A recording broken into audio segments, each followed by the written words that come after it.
శిరీష్ గారు ఈ రోజున పోలవరం ఏదైతే జీవనాడిగా చెప్పుకుంటామో ఆంధ్రప్రదేశ్కి దానికి సంబంధించి మళ్ళీ చంద్రబాబు నాయుడు గారు విజిట్కి వెళ్ళారు. గత 5 ఏళ్ల పరిపాలనలో 2 మంత్రులు మారారు తప్ప పోలవరానికి సంబంధించి ఒక్కడుగు ముందుకేసింది లేదు. ఈ పోలవరం పూర్తయితే ప్రస్తుతం ఉన్న ఆంధ్రప్రదేశ్లో ఎంతోమంది ఆయకట్టు రైతులకి అదే స్వేచ్ఛగా నీరు అందే పరిస్థితి ఉంది. దీని మీద ఏం చెప్తారు మీరు? నిజానికి చెప్పుకోవాలంటే వాళ్ళు ఎవరైతే గత గవర్నమెంట్ హయాంలో చేసిన 2 మంత్రులు కూడా మాటలతో కాలయాపన చేసి, ఇంకా చెప్పాలంటే వాళ్ళు అసలు అదొక మంత్రి పదవిలో ఉన్నాము, బాధ్యతాయుతమైన ప్రజాప్రతినిధులుగా ఓట్లేసి ఎన్నుకున్నారు, మన బాధ్యతను నిర్వర్తించాలని వాళ్ళ ముఖ్యమంత్రికి కానీ నాయకులకు కానీ అలాగే ఎమ్మెల్యేలు మినిస్టర్స్గా ఉన్న వాళ్ళకు కూడా ఏమాత్రం కూడా ఆలోచన లేదు. ఇంకా చెప్పాలంటే పోలవరం గురించి కనీస అవగాహన కూడా లేనటువంటి వాళ్ళు ఆ మంత్రులు. ఆయన ఏమంటారండి, అనిల్ కుమార్ యాదవ్ అసెంబ్లీలో పట్టుకుని బుల్లెట్ దిగింది అంటే సినిమా డైలాగులు చెప్పడానిక మీకు ప్రజలు ఓట్లేసి గెలిపించింది, అలాగే కాలయాపన చేశారే కానీ ఎక్కడ కూడా అసలు ఈ పోలవరం అంటే ఏంటి అనేది ఒక్కడు కూడా కనీసం ఆలోచించాలి. ఇప్పుడు కనుక మనం బాబు గారిని కనుక చూసుకుంటే గతంలో 2014 to 19 ఆయన చేసిన 72% అప్పుడే కంప్లీట్ అయిందండి. దాన్ని మిగతా 28% కంప్లీట్ చేయలేక వీళ్ళు ఎప్పటికప్పుడు సొల్లు కబుర్లు చెప్పుకుంటూ కాలయాపన చేశారు. ఒక్క మాటలో చెప్పాలంటే రాష్ట్రాన్ని నాశనం చేయటమే వాళ్ళ లక్ష్యం అండి. అలాంటి వాళ్ళ గురించి ఎంత తక్కువ మాట్లాడుకుంటే అంత మంచిది. ఇకపోతే అసలు పోలవరం బాబు గారు ఏమంటారండి, పోలవరం అనేది రాష్ట్రానికి జీవనాడి. ఎప్పుడు బాబు గారు ఒక మాట చెప్తారు, ఏంటి అమరావతి పోలవరం రెండు కళ్ళు లాంటివి అని. కనీసం పెద్ద ఆయన ఎందుకు చెప్తున్నారనే ఆలోచన కూడా లేదు, అవగాహన కూడా లేనటువంటి గత ముఖ్యమంత్రి ఎవరైతే జగన్మోహన్ రెడ్డి ఉన్నాడో నిర్దాక్షిణ్యంగా అమరావతిని నాశనం చేశాడు, అటు పోలవరాన్ని ఆపేశాడు. దానివల్ల ఏం బాగుకున్నారని ప్రజలు చెప్పుచ్చు కొట్టినట్టు 11 సీట్లు చెళ్లలో కూర్చోబెట్టారు. ఇకపోతే పోలవరాన్ని ఎందుకు బాబు గారు జీవనాడి అని అన్నారు. ఒక్క మాటలో చెప్పుకోవాలంటే నిజానికి అదే పోలవరం కనుక కంప్లీట్ అయితే 7,20,000 ఎకరాలకు ఆయకట్టుకు నీరు అందుతుందండి.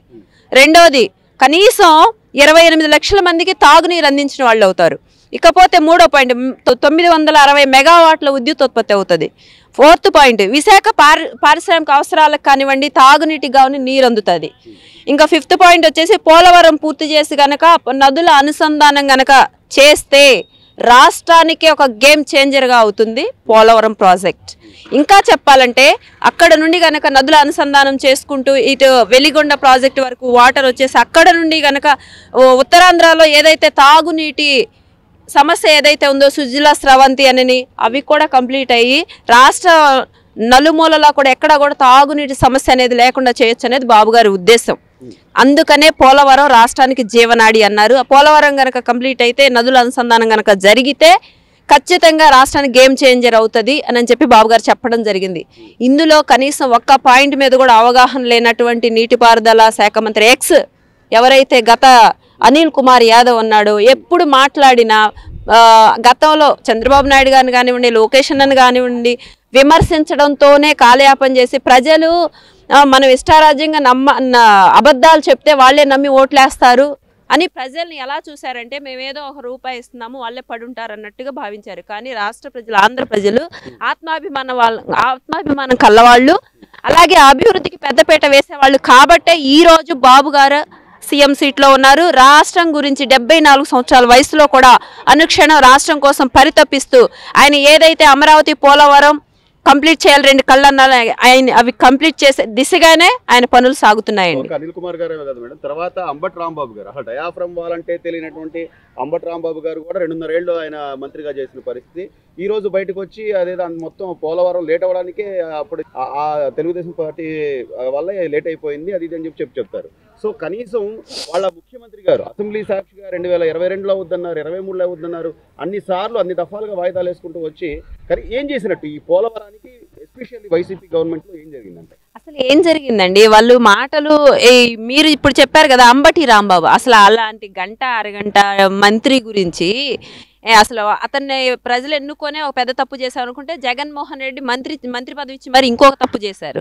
ఆయనకి గంట అరగంటల మీద ఉన్నటువంటి అవగాహన ఆయన తీసుకున్నటువంటి శాఖ మీద ఎందుకు ఉండిద్దండి? ఆయన దృష్టి అంతా ఎప్పుడు గంట అరగంటల మీద అమ్మాయిల మీదే ఉంటుంది అంతే తప్ప తనకిచ్చిన పదవి మీద కానీ ప్రజలు ఇచ్చినటువంటి తీర్పు మీద ఆయనకు అసలు అలాంటి ఆలోచన ఉండదు. ఆయనకి ఏంటండి వాళ్ళ నాయకుడు జగన్మోహన్ రెడ్డికే ఉండదు. అలాంటప్పుడు వీళ్ళకి ఎందుకు వస్తుంది? వాళ్ళు పోలవరాన్ని రివర్స్ టెండరింగ్ అని చెప్పి పూర్తిగా నాశనం చేసి అక్కడ పెడితే ఇప్పుడు బాబు గారు వచ్చిన రోజు నుండి కూడా ఆయన దృష్టి అంతా కూడా అక్కడ పోలవరం ఇక్కడ అమరావతి మీద దృష్టి సారించి వీళ్ళు చేసిన వినాశనం ఏదైతే ఉందో అదంతా కూడా క్లియర్ చేసుకుంటూ అభివృద్ధి దిశగా రాష్ట్రాన్ని నడిపే క్రమంలో ఉన్నారు. ఇంకా కనుక చూసుకుంటే గతంలో 2020 విజన్ అని బాబు గారు పెడితే అందరూ ఇదే వీళ్ళే ఈ జగన్మోహన్ రెడ్డి అనుకో అవహేళన చేసినటువంటి వైనం.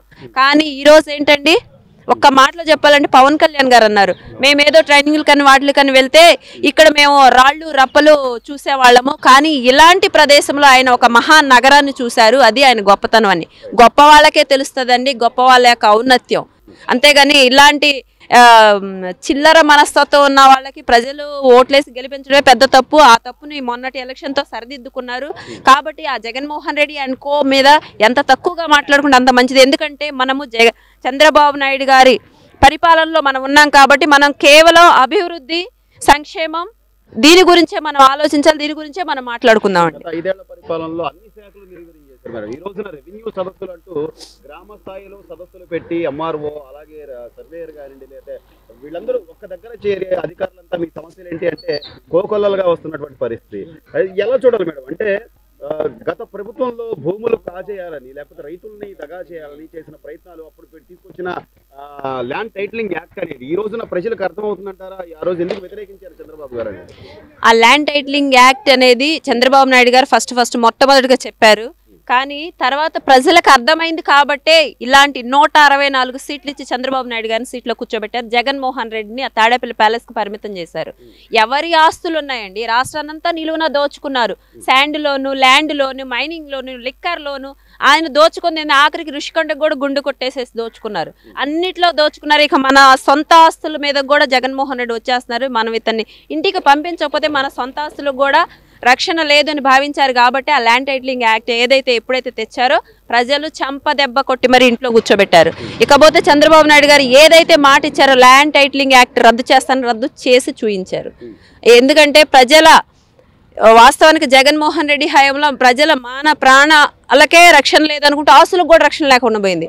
వాటన్నిటికీ భరోసాగా చంద్రబాబు నాయుడు గారు ఇప్పుడు పరిపాలన కొనసాగిస్తున్నారు. మొత్తం మీద చూస్తే గత 5 ఏళ్ల విధ్వంసం ఏదైతే ఉందో, అమరావతిని శ్మశానం అన్నారు, అసలు అది లోతట్టు ప్రాంతం అన్నారు, ఎన్నో చెప్పిన ఆ అమరావతి విధ్వంసం ఈ 5 నెలల్లో సుమారు 5-6 నెలల్లోనే ఒక రైల్వే జోన్ కానివ్వండి, లేకపోతే కొన్ని కోట్ల రూపాయల నిధులు తీసుకురావడం కానీ మళ్ళీ అమరావతిని పూర్వం వైపు తీసుకొచ్చే దిశగా అడుగులు పడుతున్నాయి.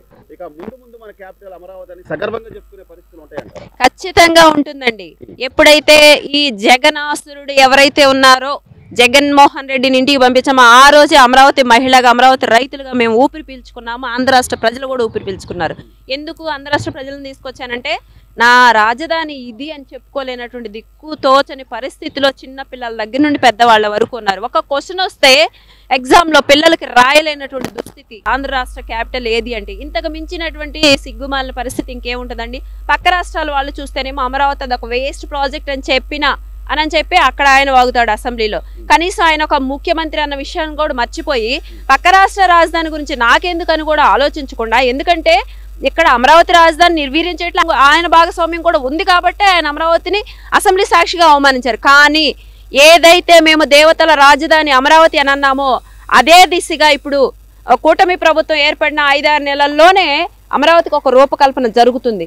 ఇంకా చెప్పాలంటే పెట్టుబడులు ఇప్పుడు వస్తున్నాయండి, అప్పుడు ఎందుకు రాలేదు? ఉన్న వాళ్ళనే వెనక్కి తిప్పి పంపించారు. ఎవడైనా ముఖ్యమంత్రి అనేవాళ్ళు పెట్టుబడులు రావాలి, రాష్ట్రాన్ని బాగు చేయాలి, గతంలో చేసినటువంటి ముఖ్యమంత్రి కంటే నేను ఇంకా బ్రహ్మాండంగా చేయాలి అని చెప్పి చేయాలని ప్రయత్నం చేస్తాడు. కానీ జగన్మోహన్ రెడ్డి అలా కాదు.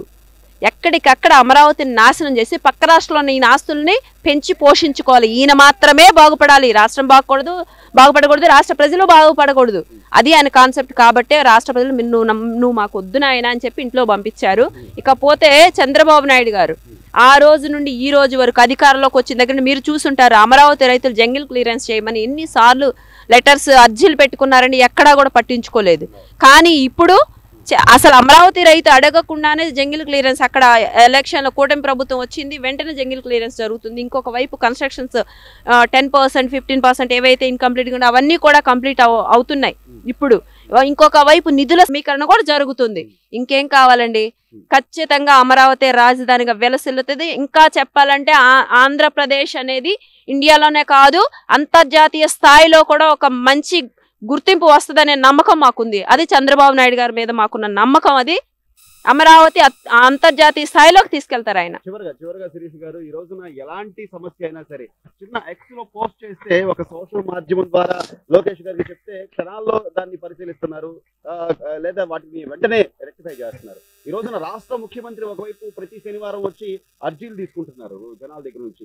గతంలో ఏదైతే ప్రజలు కోల్పోయారు వాళ్ళ ఒక భరోసా, నేను మీ అందరికి అండగా ఉంటాను, నేను కులం చూడను మతం చూడను అన్న వ్యక్తి గత 5 ఏళ్లలో అసలు కేవలం తాడేపల్లి ప్యాలెస్ తప్ప ఎక్కడ కనిపించిన దాఖలాలు. ఇప్పుడు సమన్యాయం జరుగుతుంది అనుకోవచ్చుంటారా? ఒకవైపు ముఖ్యమంత్రి గారు, మరోవైపు నారా లోకేష్ గారు, మరోవైపు మంత్రులంతా కూడా పేషీల్లో ఈ రోజున వాళ్ళు గ్రీవెన్స్ లో వాళ్ళ సమస్యలను పరిష్కరించే దిశగా అడుగులేస్తున్నారు. ఎలా చూడాలి?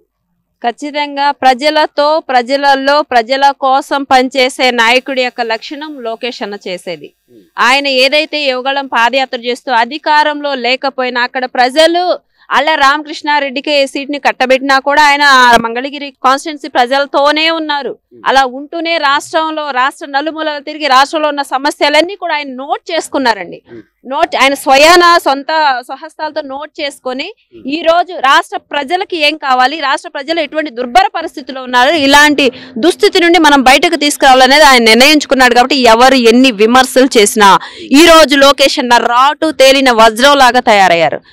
ఇంకా చెప్పాలంటే ఎవరు మీరన్నారు ఎక్స్ లో పోస్ట్ చేస్తేనే దానికి కూడా స్పందిస్తున్నారని. నేను 2 రోజుల క్రితం కూడా ఒకళ్ళు చూసానండి. వాళ్ళకి ఎక్కడికో వెళ్తుంటే యాక్సిడెంట్ అయ్యిందంట. మా అమ్మగారికి ట్రీట్మెంట్ చేయించుకోవడానికి మా దగ్గర ఉన్న డబ్బులు అయిపోయినాయి సార్, మాకు న్యాయం చేయండి అంటే దానికి కూడా రిప్లై ఇచ్చారు లోకేష్ అన్న. ఎక్స్ లో కూడా అంటే ఆయన ఎంత క్షుణ్ణంగా ప్రజా సమస్యలపై ఎంత సీరియస్ గా ఉన్నారనేది దీన్ని బట్టి అర్థం చేసుకోవచ్చు. ఇకపోతే చంద్రబాబు నాయుడు గారు కూడా ఏకంగా సెంట్రల్ పార్టీ ఆఫీసులో గ్రీవెన్స్ లో కూర్చొని ప్రజా సమస్యలను స్వయంగా తెలుసుకొని పరిష్కార దిశగా అడుగులు వేస్తున్నారు. అలాగే ఇంకపోతే హోమ్ మినిస్టర్ గారు, మా హోమ్ మినిస్టర్ అనిత గారు ప్రతి నెలలో 2 సార్లు సెంట్రల్ పార్టీ ఆఫీస్లో ప్రజల కోసం అందుబాటులో ఉండి ప్రజా సమస్యలు పరిష్కరిస్తున్నారు. మిగతా మినిస్టర్స్ కానివ్వండి ప్రతి ఒక్కరికి కూడా బాబు గారు ఎక్కడికక్కడ డ్యూటీస్ వేసి సెంట్రల్ పార్టీ ఆఫీస్లో ఎవరు కూడా సమస్యలతో వచ్చిన వాళ్ళు కన్నీటితో వెనుదిరకూడదు. వాళ్ళు వస్తుందే కన్నీరు పెట్టుకొని గత గవర్నమెంట్ హయాంలో మేము ఎంత మోసపోయాం, మా ల్యాండ్ ఎంత కొట్టేశారు, లేదంటే మాకు ఇళ్ల స్థలాలు అన్యాయం జరిగిందని, లేదంటే మా దగ్గర జాబ్స్ ఇస్తాను డబ్బులు తీసుకొని ఇట్లా అన్యాయం జరిగిందని, పిల్లల పోస్టులు చాలా అన్యాయానికి గురైన వాళ్ళందరూ కూడా వస్తూ ఉంటే వాళ్ళ కన్నీరు తుడచడమే లక్ష్యంగా గ్రీవెన్స్ అనేది ఏర్పాటు చేసి చంద్రబాబు నాయుడు గారు ప్రజా సమస్యలు పరిష్కరిస్తున్నారు. ఇంతకు మించి రాష్ట్ర ప్రజలకు ఏం కావాలండి? ఏ రాష్ట్ర ప్రజలైనా కోరుకునేది సుభిక్షమైనటువంటి పరిపాలన. ఆ సుభిక్షమైన పరిపాలనలో 100కి 200 మార్క్స్ కొట్టేశారు చంద్రబాబు నాయుడు గారు అండ్ కూటమి ప్రభుత్వం.